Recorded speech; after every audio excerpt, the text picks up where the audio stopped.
And finally, it was also necessary to have an administration page from where an administrator could remove inappropriate submissions. That was what we had on Friday morning after this initial email on Thursday, October 14th. And in the days following this start of the project, some requirements were added along the way.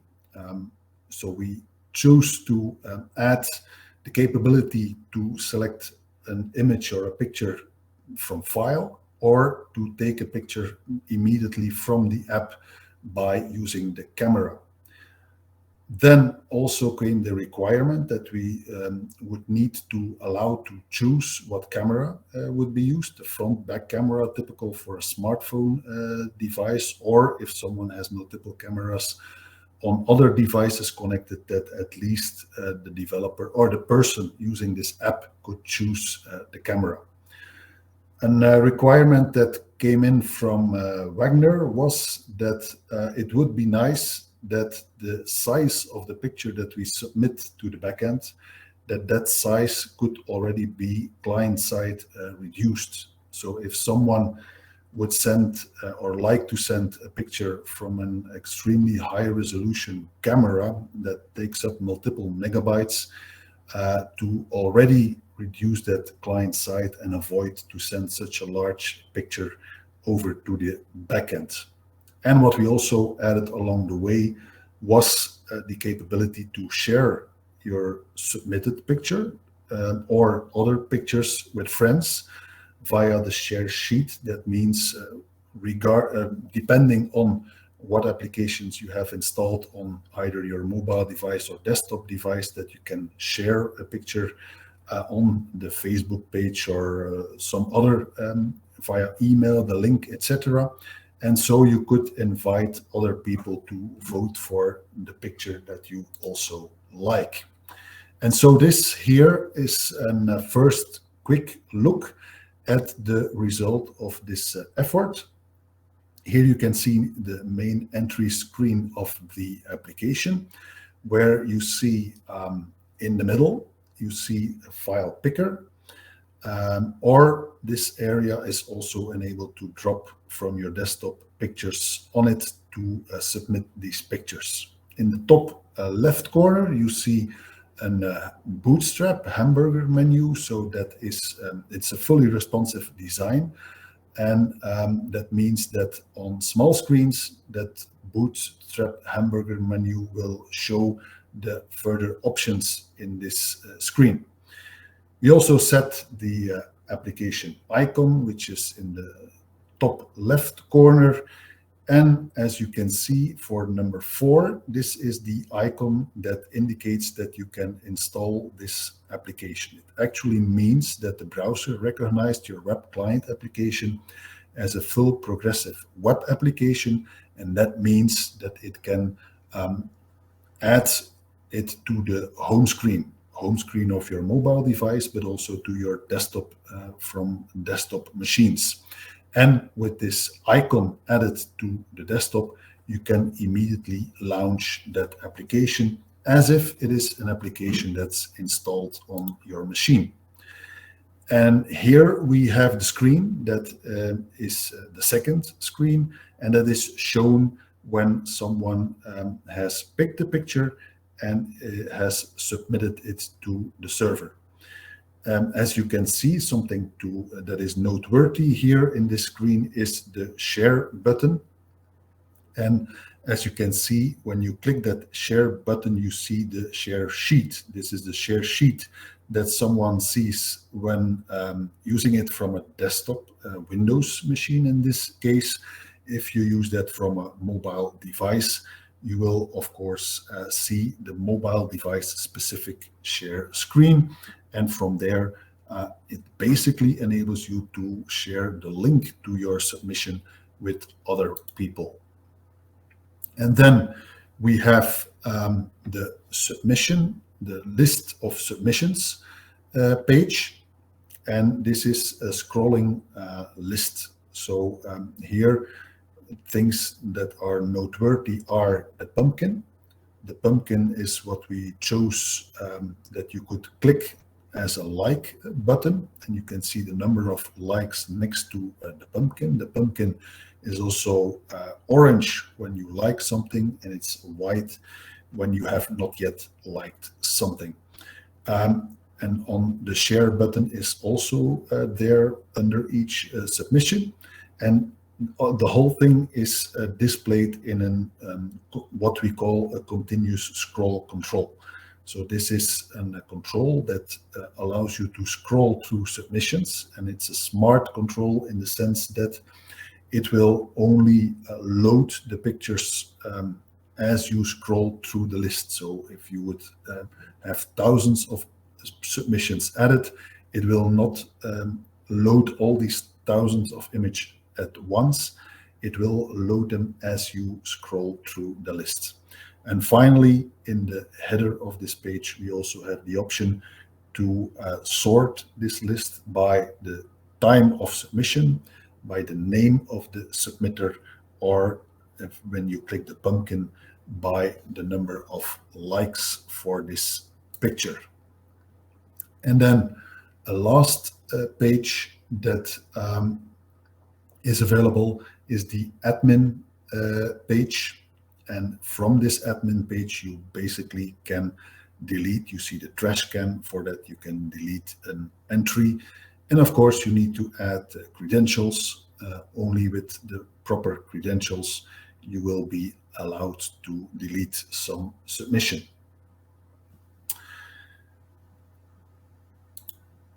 So the app is live, so you can click the link to open the app from your side. And with this webinar, we also open up the repository where you can find the full source code for this application. As you can see in the screen here, we have the source code for the client and the full source code for the server. The client, as we explained, is written with TMS Web Core from the Delphi IDE.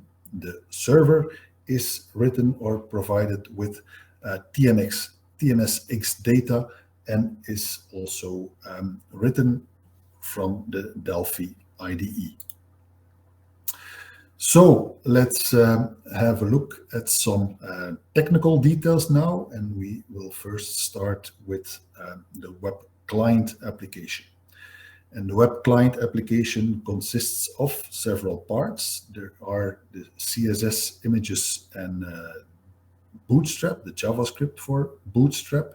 So that is the framework to create the GUI. We have the form files, as you can see in green. We have here in this application 5 forms. The submit picture form. We have the list of pictures, the overview page. We have a page for showing one submitted picture. And we also have a form for the admin from where you can delete the possible inappropriate submissions.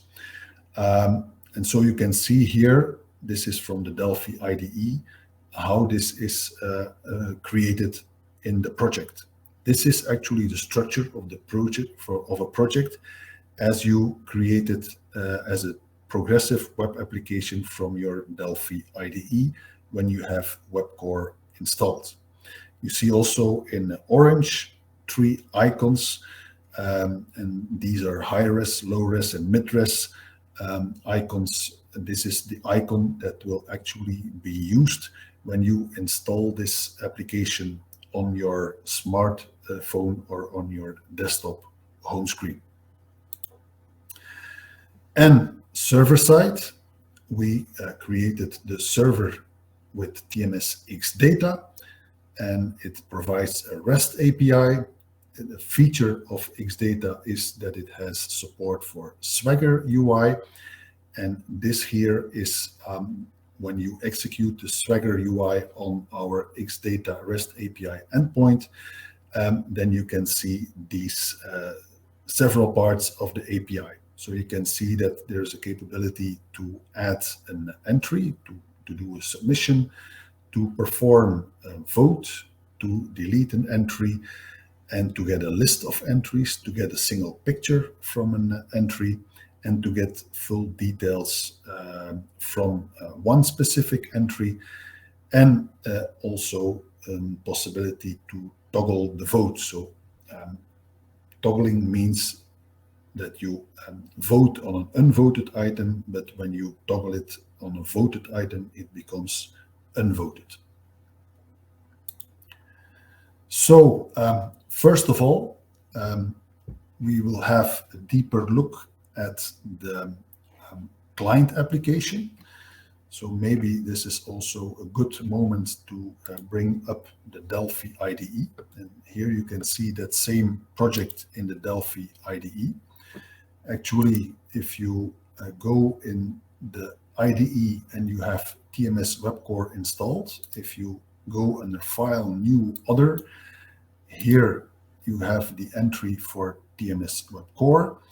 And in this list, you can select to create a progressive web application. So this was the starting point for creating the web client. We choose this option to create our application.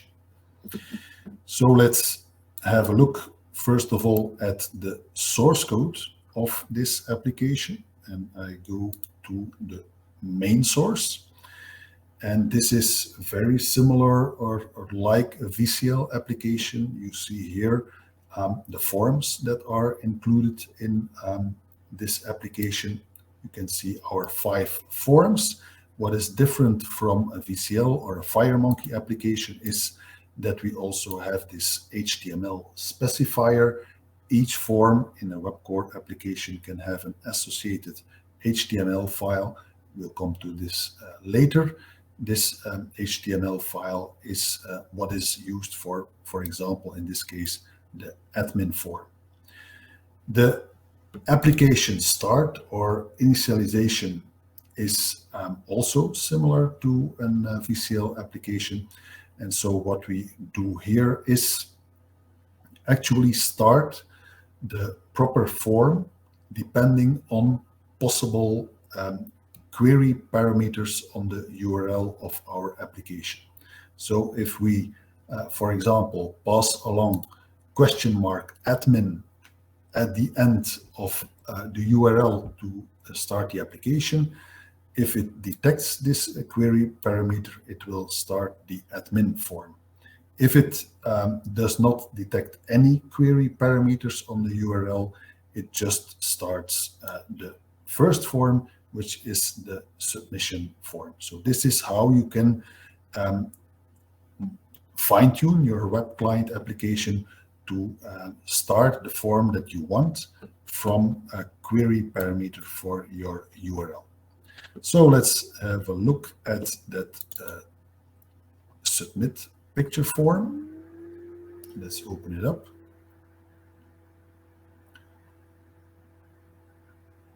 There it is. And as you can see, there is the Pascal source code file, there is the DFM file you're familiar with, and there is also the HTML file. What you can see is actually, and why not open up a browser here. I should be able to do that, to bring a browser on my screen like this. Okay, and let's open up the Radowin application from here.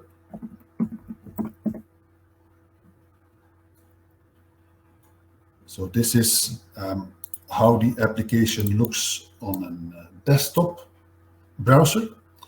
And this form that you can see is actually here, this form in the form designer. Why is it looking here in this case completely different in the form designer? That is because we have created the design of this application via HTML. So you can see here the HTML that was used for creating the form, and it's thanks to this HTML that finally your form looks like this. We can recognize the elements though, so if we click, for example, here on this control, we can see that this is the title edit control, and so this is what we find here in the application here, where you can insert your title. And that the same applies for the other fields we have. Let's have a look. Here is the name edit control, the email edit control, the company edit control. So this all is coupled or linked to what you see here on the form. So how did we actually do this coupling? If we have a look at the HTML, then basically all the HTML elements can have an ID. And here, for example, we have an HTML button element with the ID start camera. Here we have a button element with ID toggle camera. Here we have, let me have a look, where we have HTML input elements. I search for them, an input element. Okay. So here we have an HTML input element with an ID title input element. And here we have a text area HTML element with the description element. So now if I, oops, I closed my form by accident. Let's reopen it again. So if I click on this title edit control and go and see the element ID property, here you can see title input element. So this makes the connection between this control on the form and the HTML input element in our HTML file. And we set element font to CSS, element position to ignore. That means that this control here will use, or its layout will be determined by everything that is in the HTML. Here, for example, is our button, and you can see the element ID is toggle camera.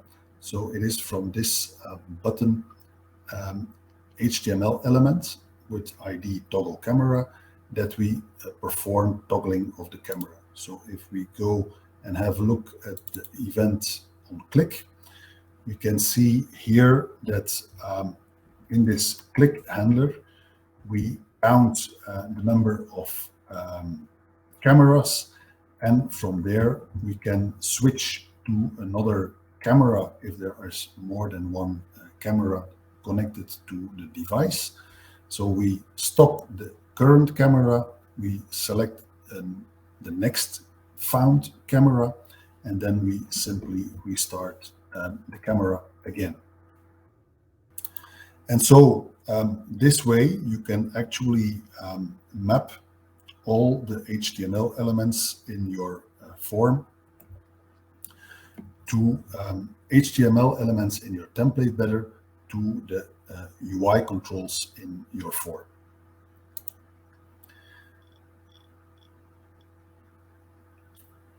Then one of the things needed in this first form is, of course, submitting the actual picture taken. And that is something that is done through the HTTP request component. So this is a component that can perform an HTTP request, here in this case, an HTTP post request. And what we basically do is here we will perform an HTTP request to the XData server. And what we do is create a JSON object that will contain all information to be submitted, including the picture, and we set this to the request post data. And when the request is, all the parameters are set, then we perform the actual request, as you can see here. And interesting about this is this await construct. What this actually means is that we introduce a way to write our code in a sequential way, but deal with code that will be executed asynchronously. An HTTP request in a browser is always asynchronously performed. That means that, okay, you are not sure when exactly that request will be completed, but it is, from the perspective of writing code, it is convenient to wait for the response. And so this await construct will wait for the asynchronous response of the request to be performed. And after this, you can check if the response was, in this case, the status 200. That means that the request was successfully performed. And you can actually see here in our code. Let's have a look. Where we can find this. So in the form submit, this is the place where, first of all, we extract the input of what someone has entered on the submit screen. We extract that information. We then we create a JSON object. And then comes something that we will discuss in a moment. We create the JSON object with including the image. And here we perform the post request to the server. And here, when the post was successful, we can parse the response from the server, the response that is returned via response.responseText. And what we actually do, what we have retrieved here is the ID of the new submission that we did, that is extracted from the JSON object returned. And we will show one form in that case containing your own submission. From there, you can share your own submission with other people, or you can move on and see the list of other submissions. There's one thing that I skipped, which is the client size, image size reduction. What we do is we, first of all, from the picture taken by the camera or the picture selected by a file picker or dragged onto this application, we convert this binary picture to a base64 string. So that's basically a base64 encoding of the picture. Actually, our web image control that is also used in this form to show a preview of that picture. And this is the control that shows this preview. So that has the built-in capability to return the image as a base64 string. So that's not something that you need to do yourself. That is something that the image control can return for you. But what we do here is check the size of this base64 string, and when this is larger than 1 million bytes, then we perform an image size reduction. And actually, the web image control already has a built-in method to perform that for you. So you can call resize image with the wanted width and height, and you can retrieve the base64 data for the resized image with this image preview.url property. And then what we basically do is strip off the prefix, because if we talk about data URLs for HTML image elements, that typically includes a data specifier or prefix that is, of course, not part of the real binary data of our picture, and that is just stripped off before we actually submit it to the Xdata server. Okay, and if there are no questions on the submission screen, we can move on to the screen that shows you the list of already submitted items. And this is in our application, the overview form. So we open the overview form, and actually this is the form that we get when we click here, view submissions. This is this form and this list of submissions. You can actually see that as I scroll through the list, that it loads additional items on demand. And this is how this form was created in the code.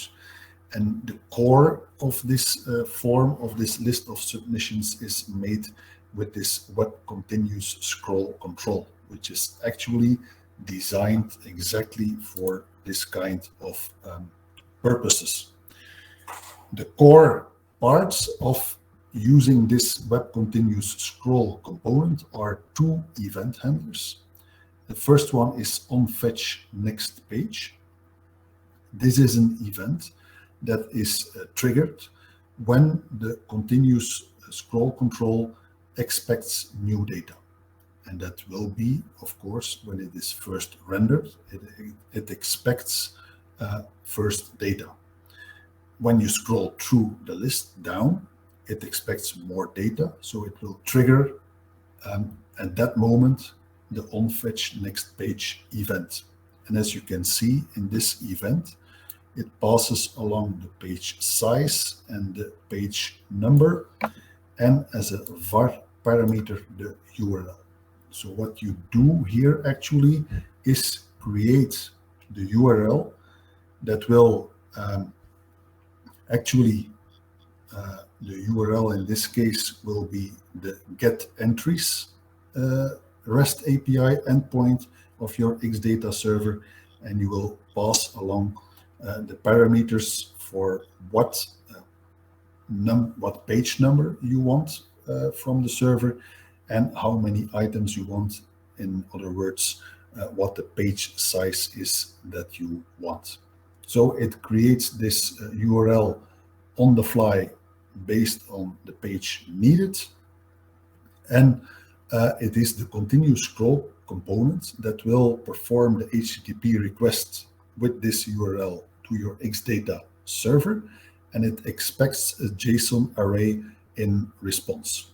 And the continuous scroll control can be smart enough to deal with the JSON array that your Xdata server returns and create all the necessary HTML for each item.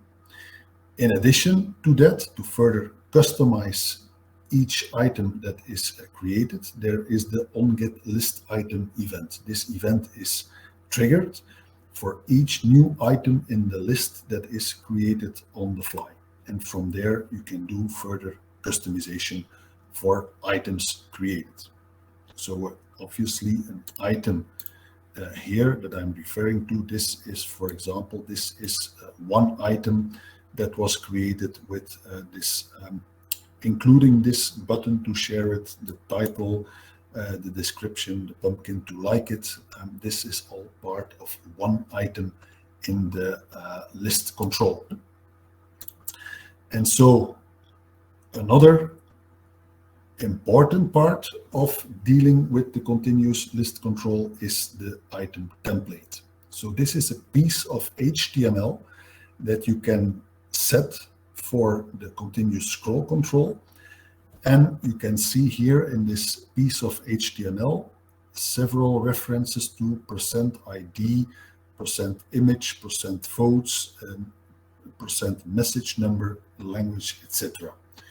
So this % specifier % actually means that the continuous scroll control will fetch from a JSON item or object in your JSON array, that it will fetch the value for this specific part of the JSON object and will replace it in the HTML. And for example, here the get picture and then the image specifier is actually the URL, the endpoint of the Xdata server that will return the actual picture for an entry. This will, for example, in your JSON object returned, it will return the number of votes already that are already there for an entry. And so it will replace here in this specific place in the HTML the value it found in your JSON object for the number of votes. And so this is actually thanks to this item template, thanks to the continuous scroll control that does this all by itself. You don't have to write much more code than that. So as you can see here in the on fetch next page, you see this get entries URL. If we inspect this method, what is it doing? Here you can see that it will return, it will add some additional query parameters to set the sort order. But basically here you can already see that you pass along the page here and how many items per page you want to have. That is all created in the URL. So here you can see the item template that is created. One small thing here is that you can see that for mobile devices, we create a slightly different item template than for desktop devices. So this is a kind of responsive coding that we use a different template for mobile than for desktop. Another thing important here is the onGetList item. So this event is triggered for every item created in the continuous scroll control. And the important thing that you can see here is that we create web core controls on the fly, and we actually map these web core controls on an HTML element within our item template. That enables us to deal with, for example, clicking on an element in this item. And one of these things is what you can actually see here is that we create an image control and that we assign the double click to the like click event handler. So double clicking a picture will already like or toggle the liking on a picture. And we also have the pumpkin that you can click to like or unlike a picture, and both are handled by the like click event handler. If we have a look at this event handler, basically what we do is retrieve the ID, the unique ID for the entry that was clicked, and then call the setLike method. And the setLike method is the method that you can see here. This method basically performs an HTTP request to the Xdata API endpoint to toggle the vote. And also here we use an await construct to wait for that asynchronous response of toggling. When the toggling was successful, so the status return is 200, we basically here get the element where one can see that you have the number of votes, and of course the new number of likes or votes should be set to the inner HTML value of the HTML element in our item template in this continuous scroll control. Another thing that we can do from here, if we have a look at this entry here, is the share button. So if I click this share button, you can see that it shows here the share sheet here on my desktop device. So I can immediately share this on Twitter, for example. And the code to do that is here. it's actually not much more than use a non-visual component, the web share component, and call share with some text, the description in this case, and the URL that you want to share, for example, with Twitter or with your clipboard, etc. So there is not much more to this than this webshare.share call. And here you can see actually toggling of the voting, where you can also, important to note is when something is liked, it has an orange pumpkin. When something is not liked, it is a white pumpkin. So basically, depending on whether it is voted or not voted, we simply toggle here the source attribute of the HTML element that shows this pumpkin between an orange pumpkin smile or the white pumpkin, which is the normal pumpkin.svg image. And with that, I think we have covered the most interesting parts of the web client application. And if my colleague Wagner is still here, Wagner, are you still here? I cannot see your camera, but I will disable my share screen, so you can now share your screen. Or if you want me, Wagner, are you there? Hello. Okay, excellent. Do you want me to show the PowerPoint, or do you want to? I think you can continue with the PowerPoint. Okay.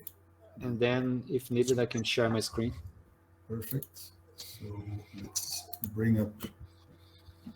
We'll talk about the backend, since the front end web core communicates with the backend, with the XData backend. And it's not in the slides, but it's in the blog post. A little bit of history here is that when the request for the application was made on Thursday, on Friday we started working with the backend, but the front end team started working with a mock-up server that they copy and paste from some, what was that? It was DataSnap server, I believe, web broker server. And some endpoints were added in a hurry, so the front end could continue development.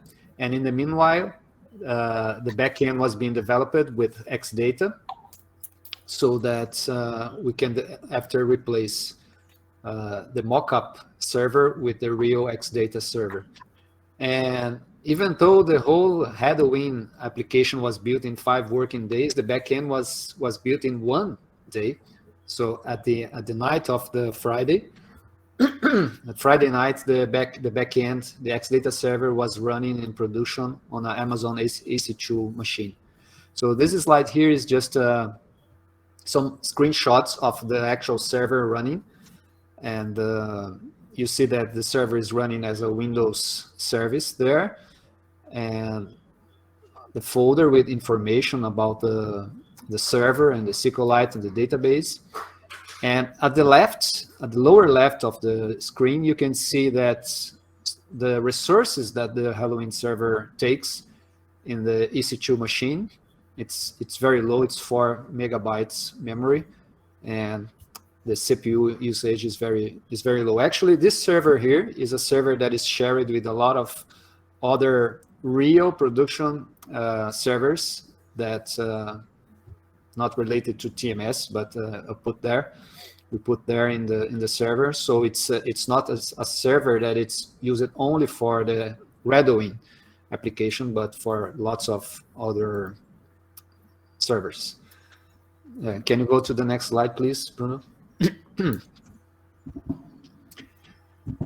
So I can show you the source code in a minute. So you have the database model, which is very simple. We have the 2 tables. In this case, we use it Aurelius because it speeded up the development, because we just created the classes that will hold the information. One is the DB entry with the list of which represent a picture. So a picture with the name and email of the person who submitted the picture, some information, and then we have a second entity which will be the votes for each entry. So there's just two classes that we created, and then Aurelius took the effort to create the database, the tables, the keys, foreign keys for us, and also perform the SQL statements. I believe in the next slide we have the database model in the visual format. Can you please go forward, Bruno? Yes. Yeah, maybe the next one. So here is a small example of that one.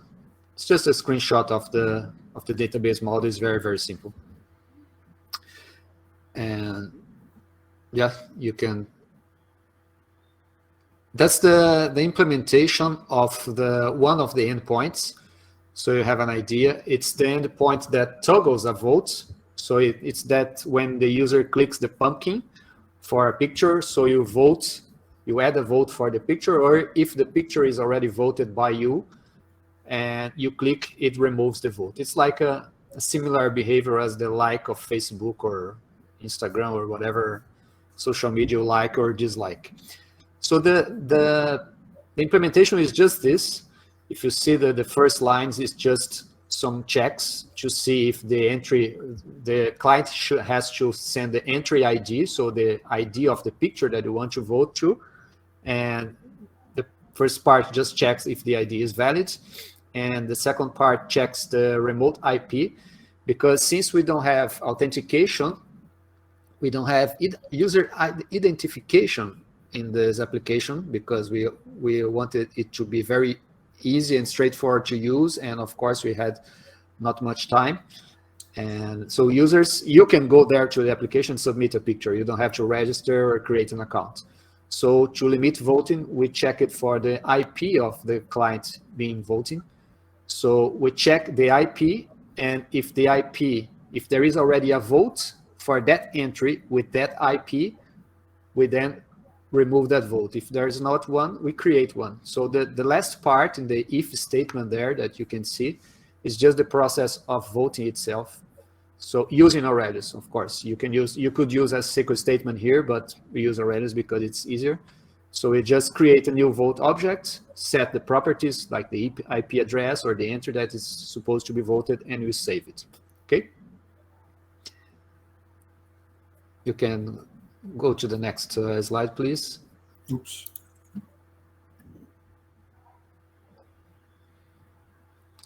Add ownership is just for the. You can go to the next one, please, Bruno. Well, that's already the questions. Okay, I can show. Let me share my screen then, and okay, I will stop screen sharing from here, and you can take over. So I stopped sharing the screen.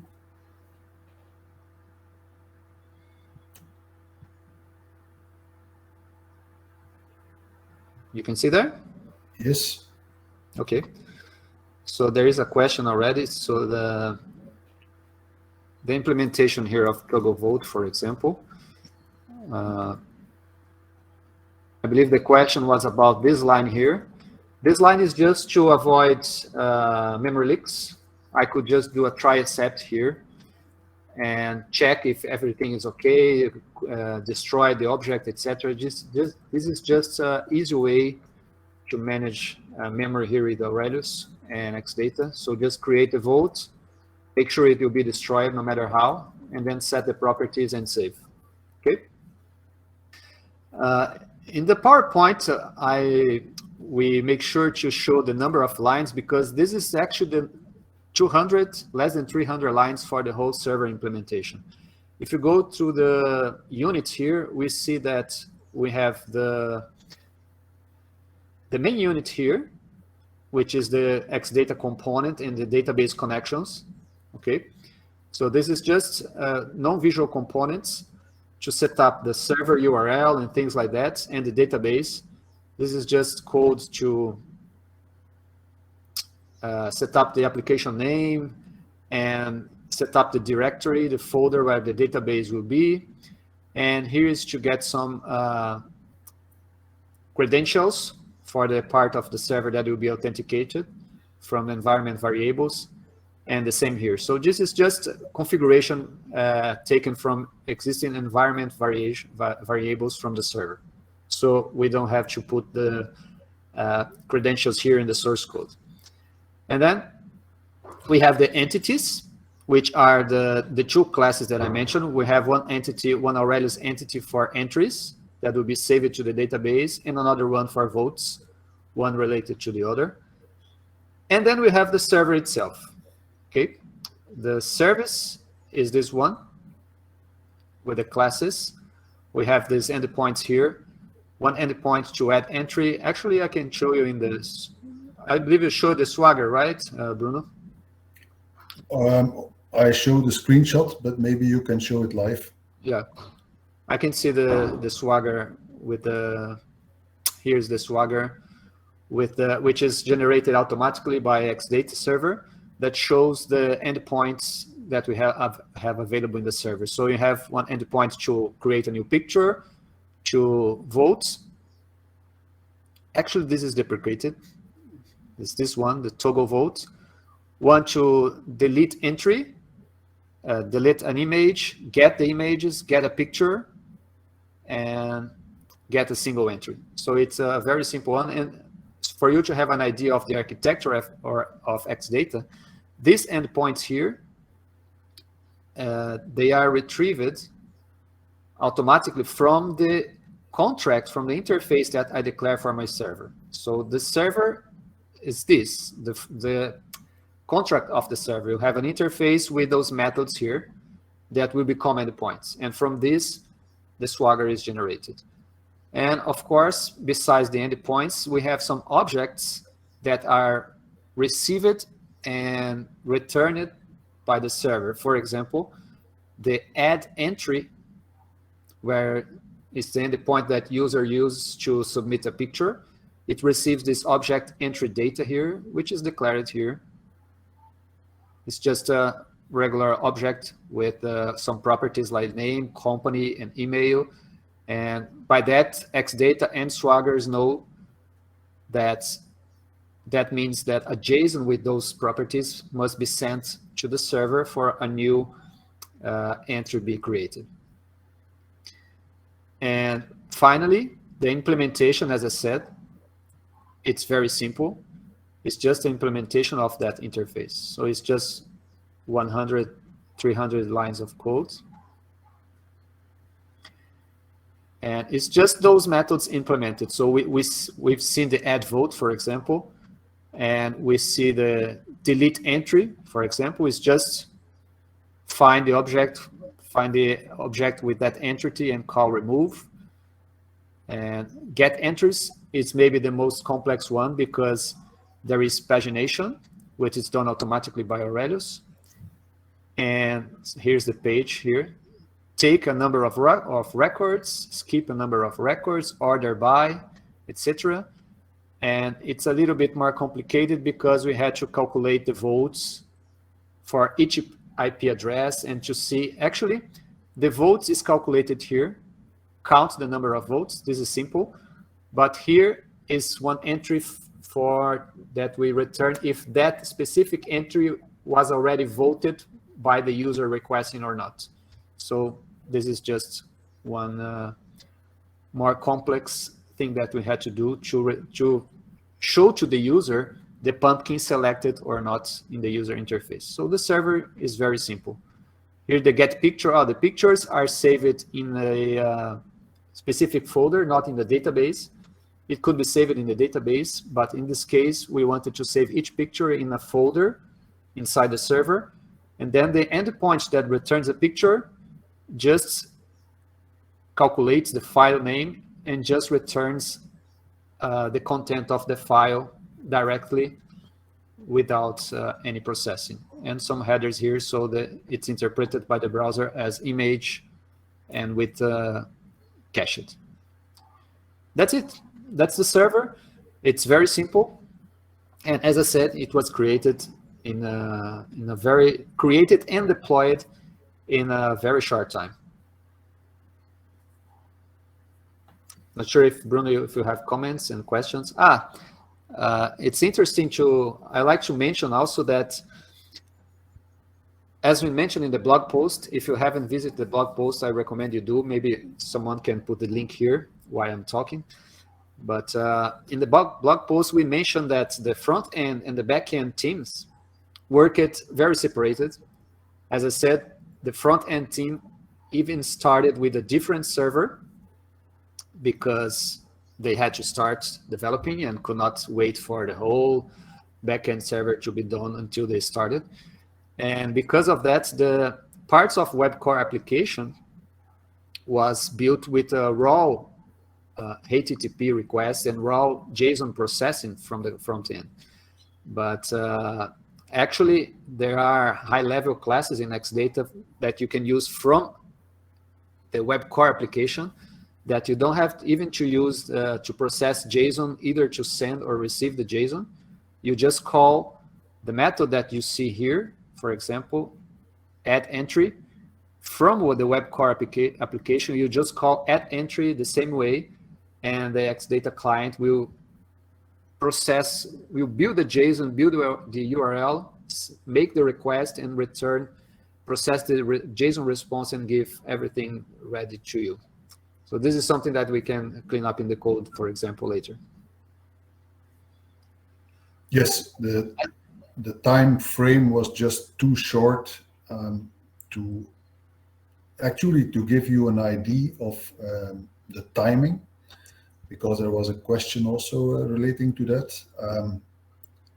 As we said, on Friday morning we started.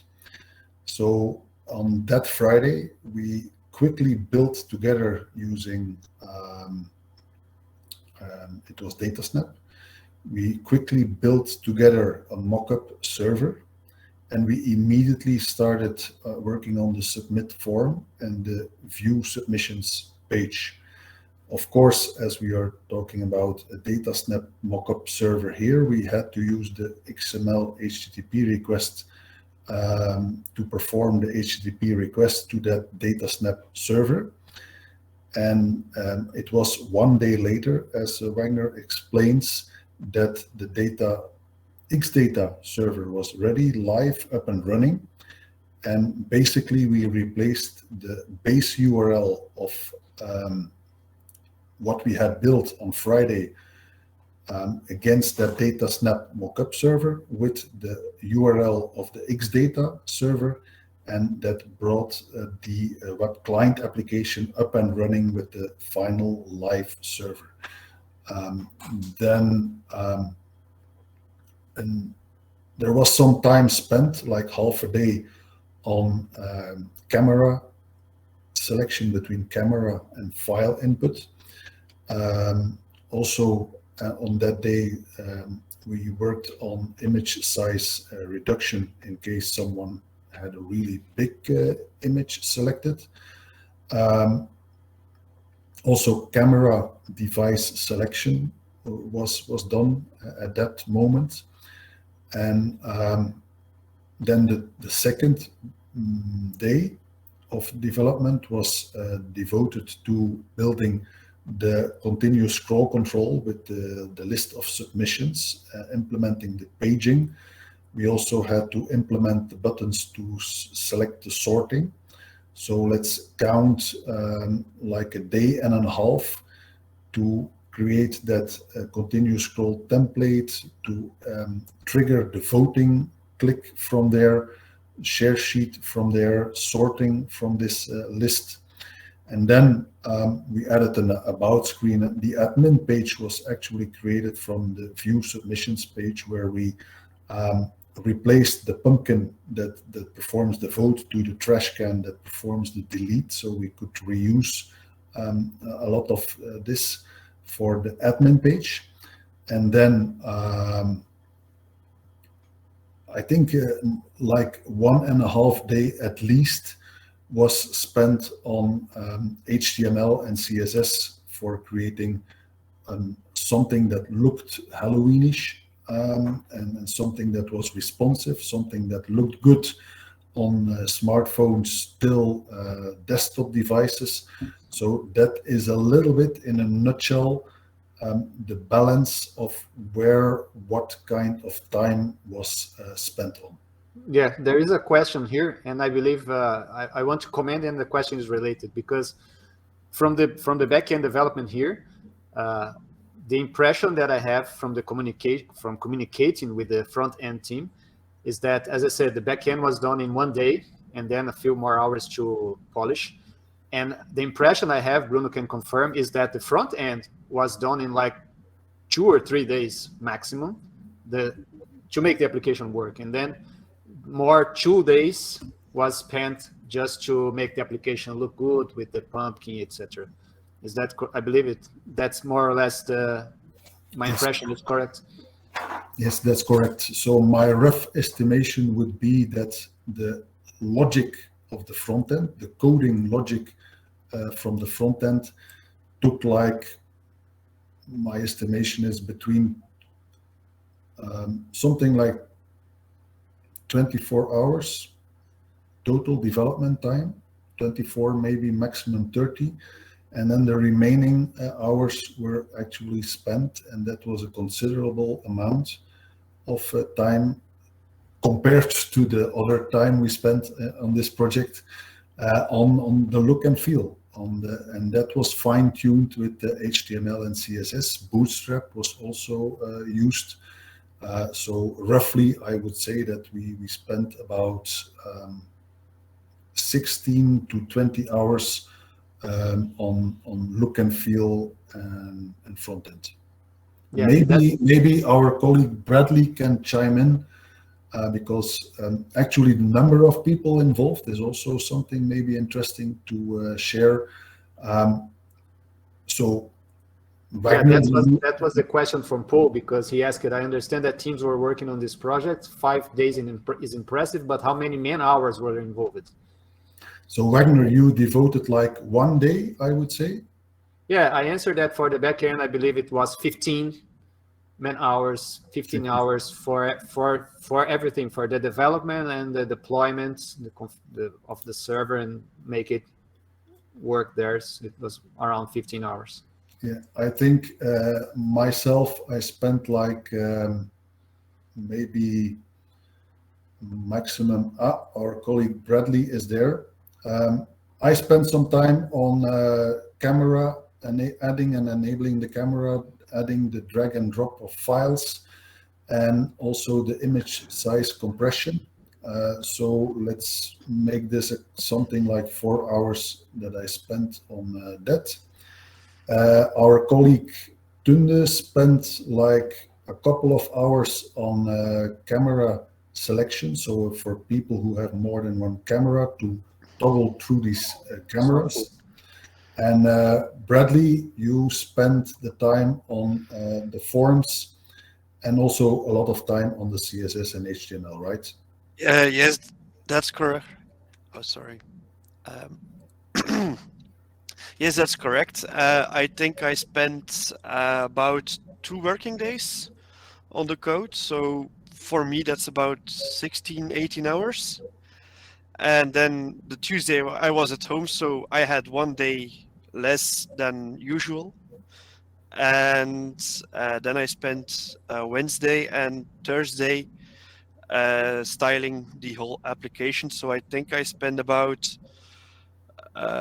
24, 25 hours, maybe 30 on my own. Yeah. And then the rest was between you all.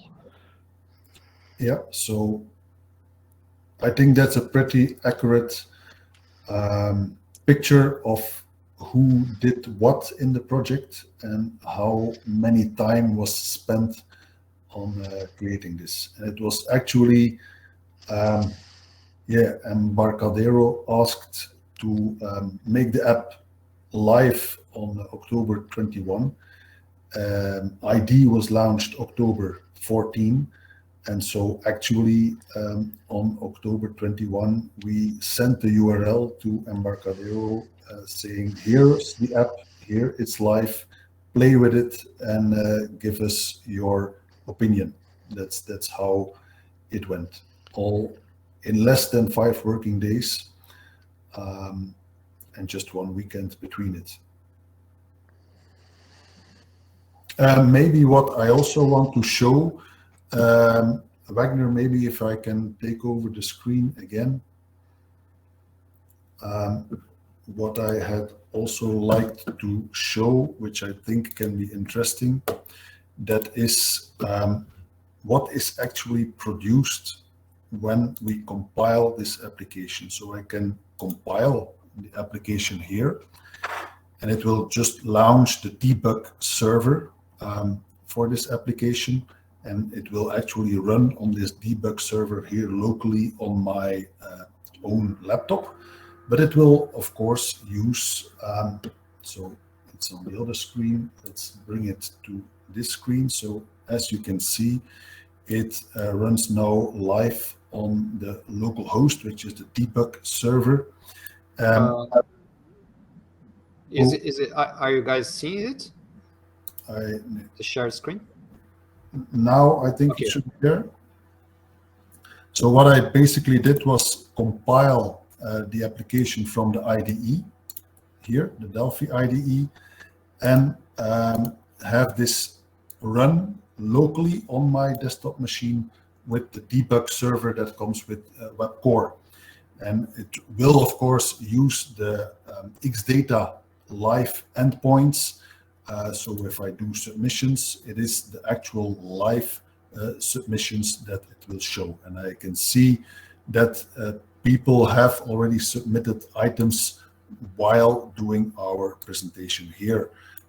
So things were added. Let me show you, that was the thing that I wanted to share with you. That is what is generated.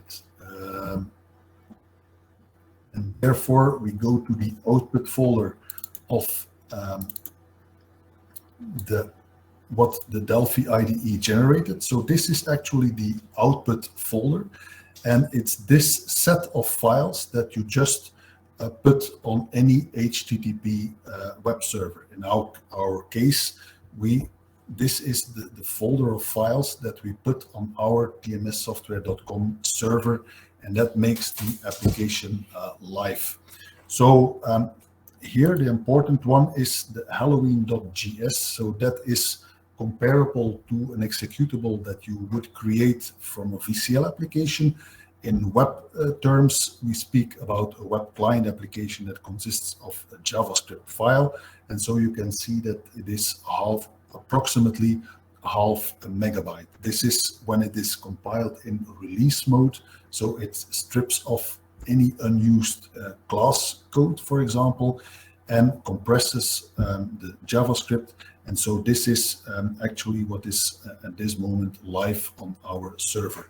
Other than that, it contains the HTML template files for each of the forms, and it contains the CSS. You can see that we use Bootstrap, some custom CSS file, and also a couple of images.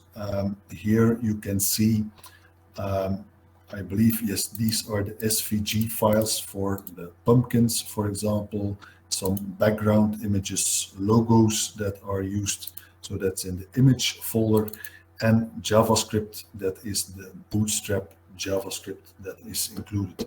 And it actually comes from here. So here you can see it's included in the project. And as this is included in the project, it is all put into this output folder. And this is the set of files to deploy on your web server. So all in all, I think this is still quite light for this type of application. I'm looking meanwhile, if there are other questions. I see a question: is the front end compatible with TMS WebCore for Visual Studio Code? Well, WebCore projects are designed to be compatible between what you do in Delphi and what you can do from Visual Studio Code. So you could open up this web core project also from Visual Studio Code and compile it from there. I'm not sure, Wagner, if you see other questions, or Bradley. Yeah, there are questions. Can you hear me? Yes. Yeah, one comment that I want to make when you were showing the files is that different from other web applications generated by Delphi, for example, or other frameworks, you can see that the front end and back end with web core, they are very separated, because the front end, which is the files that Bruno is showing there, was deployed to actual tmssoftware.com website. So you see that URL of the application is tmssoftware.com/Redowin. And the server is in a totally different computer. It's in an Amazon EC2 instance with actually a different domain. And there you can see the clear separation, and that you can also imagine that how scalable a solution like that is, because you don't have a monolithic executable server that is doing all the work, like with the database, with the endpoints and the web application. So you have your web application deployed. You can have your web application deployed in one server and the actual API server in another computer, and you can have multiple servers. So it's a very different architecture. It's indeed, Wagner, as you indicate, it's a separation between front end and back end. The big advantage is that the front end, any web server can host the front end. And with respect to backend, your backend server, your Xdata server, is I think a very important thing here is the scalability, that you can take advantage of all existing functionality that is available to make your application scale, and that this does not depend on the Xdata server itself, but you can take advantage of all the scalability that, for example, in this case, Amazon is offering. Right? Sorry, I was answering a question here.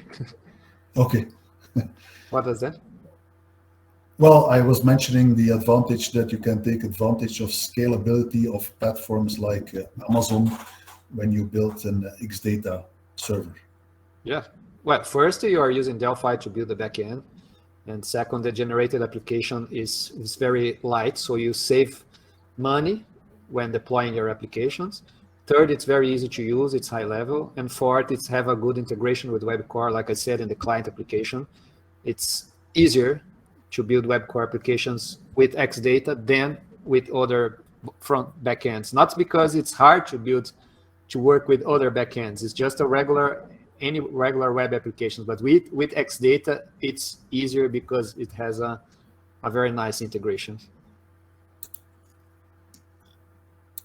Correct. Okay. So I see other questions here about support for Linux. So indeed, here we have chosen a Windows executable, Wagner, but it's equally possible to create a Linux server from Xdata and host that on a Linux server machine, right? Yes, correct. But of course, for that, you need a Delphi edition that supports the creation of a Linux executable. Yes, because to build a Windows server, for example, you can use Delphi Professional because it doesn't have any other requirements. Most of the libraries that Xdata uses is from TMS, but for Linux, you need the Delphi Enterprise because it's the only SKU that has the Linux compiler. Maybe one final question to Bradley. What was for you an easy experience for building the project, and what did you consider the most difficult experience? I think actually the internal logic of the application was by far the easiest, as I had a ton of experience with you guys. As in it was really quick done, the internal logic, and I think I had the most issues with the HTML and CSS itself, as that's more fiddling with things to get it right, and with code it goes like nothing. So yeah, the HTML and CSS part is always a bit of fine tuning, I guess. And I think important to notice that we took advantage here of Bootstrap for responsive design. And also I want to mention that, okay, here we used Bootstrap and created the HTML templates for our forms in Radowin ourselves. But another approach is to use existing HTML templates that you can find on the web about everywhere, and start off with what others, maybe more graphically oriented people, built for you. That's another advantage, right? Because you can have one, like Bradley said, he was one person doing the logic and code and the HTML CSS, but it could be two different persons working at the same time, and with one specialized only in the design, for example. Exactly. Yes. Okay. If there are no more questions, then yeah, we have two more things for you.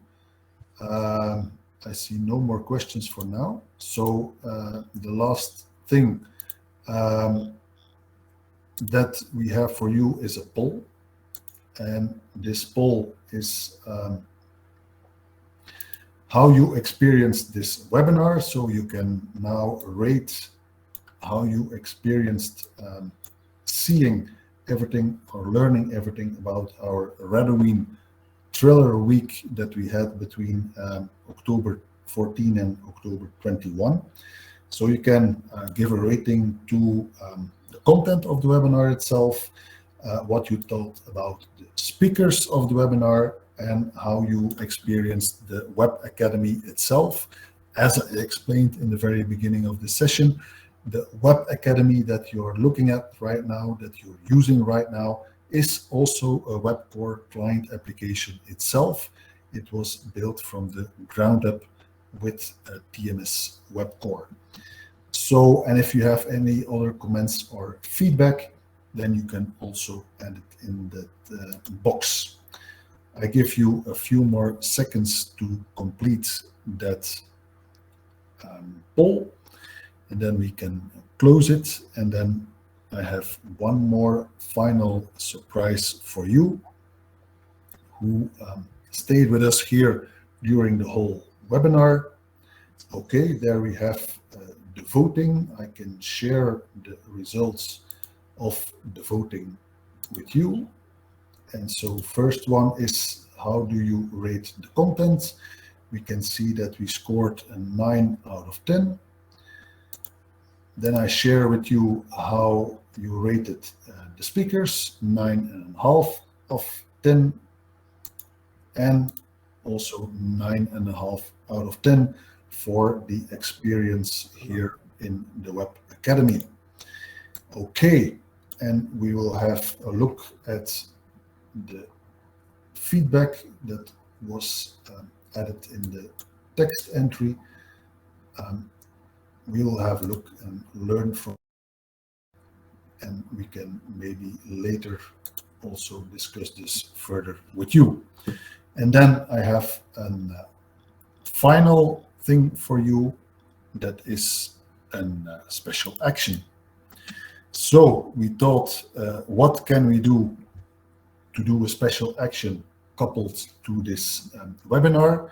Well, we worked like 5 working days in total on this Radowin app, and now we give you also 5 working days, and as there is a weekend ahead, that is 7 days in total, to take advantage of a discount. So you can purchase new licenses for WebCore separately, the business subscription separately, or all access that includes WebCore and the business subscription.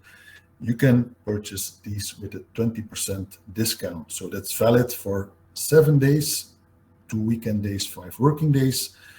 And the coupon code to use to take advantage of this is, the name is Thriller. So you add that to the coupon entry field on the online order form, and this way you can take advantage of this discount we have for you. I'm having a look if there are any other questions meanwhile. I see no. I see a question here. What are we expecting in the next versions? I'm not sure if that applies to the next versions of WebCore or the next versions of XData or other next versions. For WebCore, I can tell that in the next upcoming versions, the focus will be on responsive design, improving the experience and extending the number of controls. That is where the main focus will be for WebCore. Wagner, I'm not sure if you can add something for this subscription. Well, we are working to have XAuth released, which is the framework to manage users, a better way to, actually a higher level way to allow you to create users and roles and claims and login, etc. And we have lots of new things coming. I don't have a list right now, but the next, the short one will be the release of XAuth. Yes, and maybe if we have XAuth released, who knows, we can create a Christmas picture sharing app, and we can use this with XAuth so that people will have a real authentication in the Xmas app. What do you think, Wagner? The idea is actually we see what we can do, but we did even not talk about it, but I have the idea that maybe we can improve the Halloween application over time to add more features and maybe do more webinars about new features that we add, like, for example, what you mentioned. We are now adding user registration and login to the application. Then we can do that in the GitHub repository and do another webinar and information about it. Exactly. So that's why I suggested that you subscribe to the newsletter, and because we are not a constant doing lots of emails, so we really release relevant information. So with that, we can inform you if, for example, we have done improvements to the Halloween repository, and if we can improve further. When we improve the application, we can notify you about it. Exactly. So yeah, looking forward, and also with your feedback, who knows that in further evolutions, the Radoween app will evolve and become even more rich than it is today. I also see a question here relating to All Access Renewal. So the thing here is that we have enabled this 20% discount coupon on new licenses. There is already a 70% discount on renewing any of these products. So if you want to renew WebCore or BIS subscription, for example, you only pay 30% of the original price. So that's already a huge discount to renew these products separately. But for new licenses, this 20% discount code applies.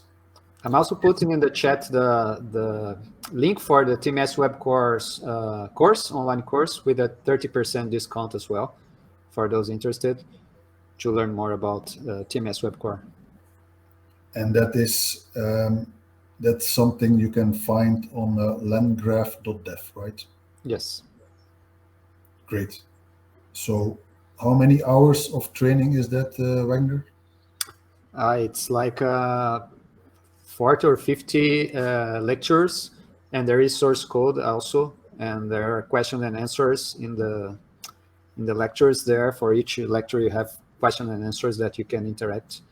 So it's a lot of hours. We cover actually details about the architecture, which is very interesting, like the Pasture.js compiler and the integration with JavaScript and the structure of the web core controls, how to interact with the HTML. So it's a very theoretical training course. And maybe some other interesting thing to share is, I believe that this should bring it up. Resources available for you. Apparently not. Let me have a look.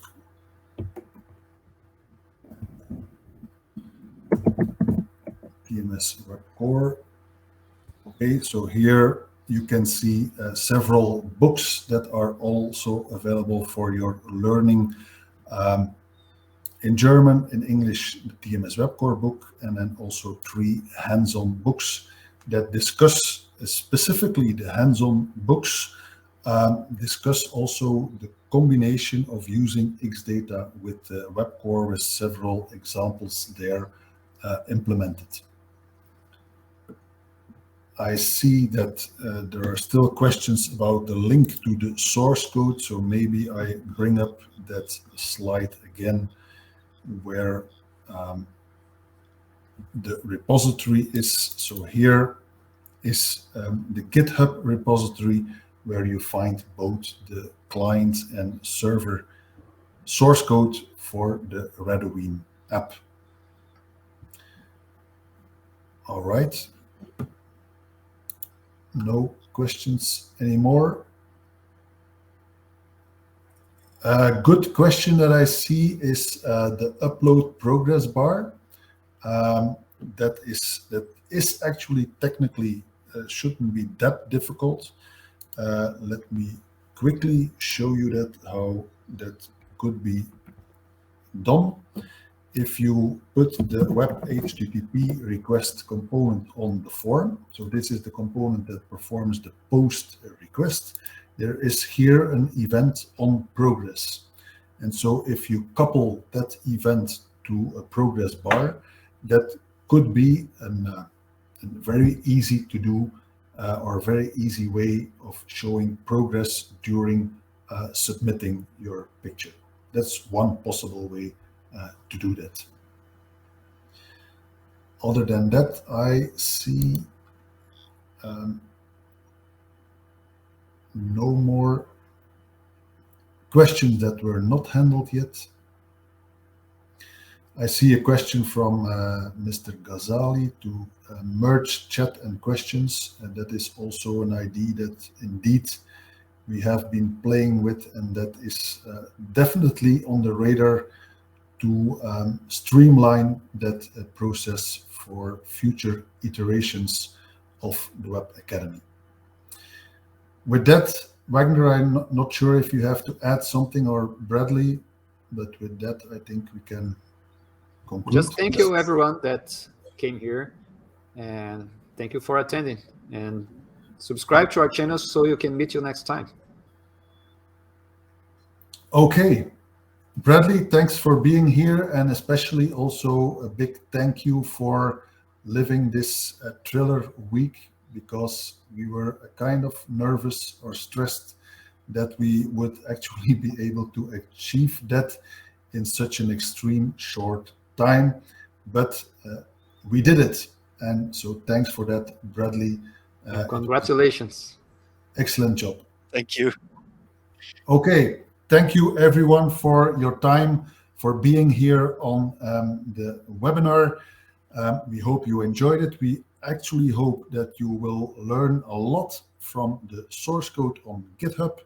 And of course, know that our team is here and is listening and ready for you, for your questions, to help you, etc. So see you next time for a webinar. Stay in touch. Stay well.